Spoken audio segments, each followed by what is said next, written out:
Siap-siap mengeksekusi bola mati. Ada dua pemain asing Deltras, Gustavo Cena dan juga Danilo Fernando. Tampaknya dilakukan oleh Gustavo Cena.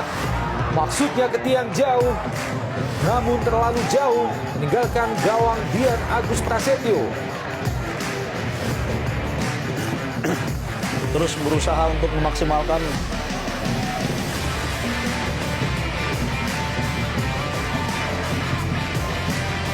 Junior. Kali ini serangan dari Pelita.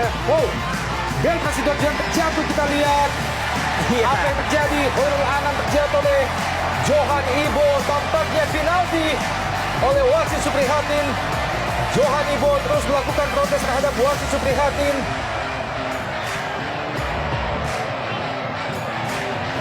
Iya, Masih terus melakukan protes Johan Ibo terhadap wasit Suprihatin.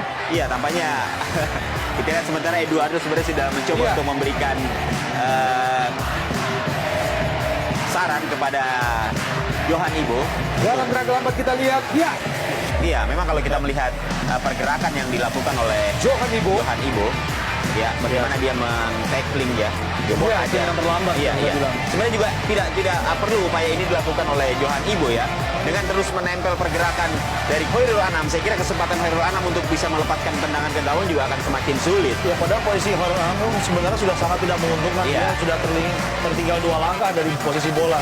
Kita nantikan penalti Gustavo Cena. Gustavo Cena. Oh, masih gagal.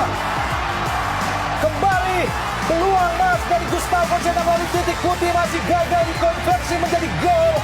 Masih tipis di sisi sebelah kiri gawang Dian Agus Prasetyo. Begitu tipis, sayang sekali.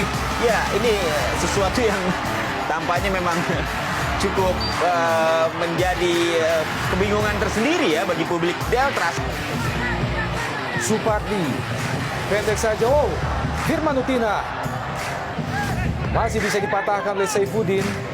Sebuah penetrasi yang dilakukan oleh Firman Utina, gelandang serang yang juga andalan dari tim nasional Indonesia.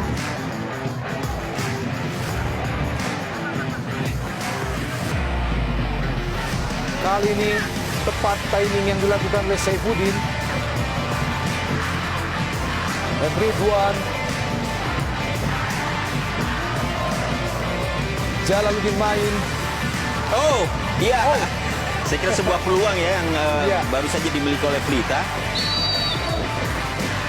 Dan kalau kita lihat bagaimana lagi-lagi. Lagi-lagi Ya, sebuah tangkapan yang lagi-lagi diperlihatkan oleh Dian Agus Prasetyo. Ya, tidak lengket. Kita lihat ini sangat berbahaya, sungguh sangat berbahaya jika saja hal ini sampai terjadi berkali-kali di mulut gawang dari Dian. Bali Deltras di kotak penalti dan Gustavo Cena gol! Gustavo Cena akhirnya mampu menjebol gawang Dian Agus Prasetyo melalui sebuah gol yang begitu manis. Tendangan first time setengah salto Gustavo Cena membuat kedudukan berubah menjadi 1-1. Iya, kita lihat bagaimana upaya dari Gustavo Cena ini sekaligus sebagai penebusan dari Kesalahannya. Iya, Ada soal membayar lunas utangnya tadi. betul, kita lihat dalam tayangan ulang bagaimana posisi Cena yang bebas, walaupun kita lihat ada Johan Ibo yang berusaha untuk memblok dan juga ada Ridwan di sana, tapi kecepatan dari Cena untuk melepaskan bola ini membuat mereka menjadi gagal. Delta Mania memberikan dukungan, sebuah tendangan spekulasi dari jarak yang cukup jauh. Ya, Firman Utina gol Cena sekaligus juga merupakan gol pertama dia. siap-siap Junior. Juga ada Hoirul Anam. Danilo Fernando kembali melepaskan umpan ke kotak penalti dan sebuah peluang gol! Iya. Hoirul Anam, pemain pengganti, akhirnya mampu menjebol gawang Pelita Jaya untuk yang kedua kalinya melalui sebuah setting yang cukup manis. 2-1 keunggulan sementara bagi Deltras Sidoarjo. Akhirnya kita lihat Deltras Sidoarjo mampu menghidupkan kembali peluang mereka setelah terus-menerus gagal menuai hasil maksimal. Kita lihat mereka akhirnya bisa memiliki peluang terbaik mereka untuk memenangkan pertandingan kali ini. Ya, tampaknya gol kedua diciptakan oleh Dede Hugo. Sebuah gol yang begitu cantik memanfaatkan screening di depan gawang Dian Agus Prasetyo. Ya, kalau kita melihat bagaimana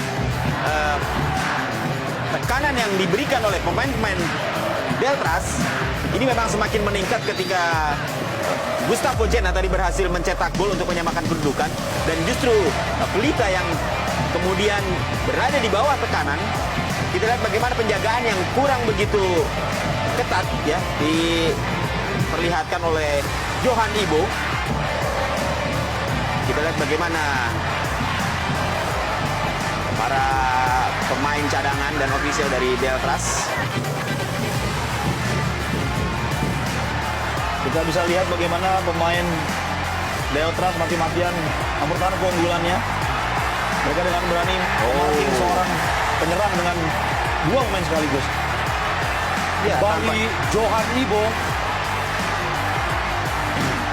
ya Kita tampaknya nantikan keputusan dari wasit Suprihatin. kita melihat Johan Ibo justru lebih emosional ya, dan ini Ya. tentunya akan mengurangi. Dan akhirnya menghasilkan kartu Ya. kuning kedua bagi John Ibo, sekaligus membuat Suprihatin mencabut kartu merah yang pertama dalam pertandingan sore ini. Ya, tentunya patut disesalkan ya, karena di saat tekanan bertubi-tubi terus diterima oleh Pelita, dan kita tahu bahwa Johan Ibo merupakan salah satu pemain yang diharapkan bisa berbuat banyak di lini pertahanan Pelita. Namun tampaknya emosi yang sejak awal tadi memang sudah terus diperlihatkan oleh seorang Johan Ibo. Ya, dalam tayangan ulang ini bagaimana dia ya, kaki dari Danilo Fernando yang justru menjadi sasaran dari Johan Ibo, dan saya kira memang pantas kalau kemudian wasit memberikan kartu kuning kedua kepada Johan Ibo. Ridwan, masih Ridwan lepaskan tendangan yang begitu keras. Ridwan masih tipis di atas misar gawang Saifuddin. Iya, sebuah tendangan yang cukup keras dan terarah dilepaskan oleh Ridwan. Nyaris saja, Bung. Sebuah tendangan spekulasi keras yang begitu cantik. Mampukah Deltras Sidoarjo meraih kemenangan pertama setelah 12 kali pertandingan? Belum pernah meraih kemenangan di jarum ISL. Dan sayang sekali. Iya. Christian Lopez masih gagal dan kembali Egy Mediansyah. Sebuah peluang emas bagi Christian Lopez, bagaimana dia tinggal berhadapan dengan penjaga gawang Saifuddin. Ya, inilah menit-menit yang justru rawan dan sangat berbahaya, karena sedikit saja lengah tentunya ini akan menjadi malapetaka.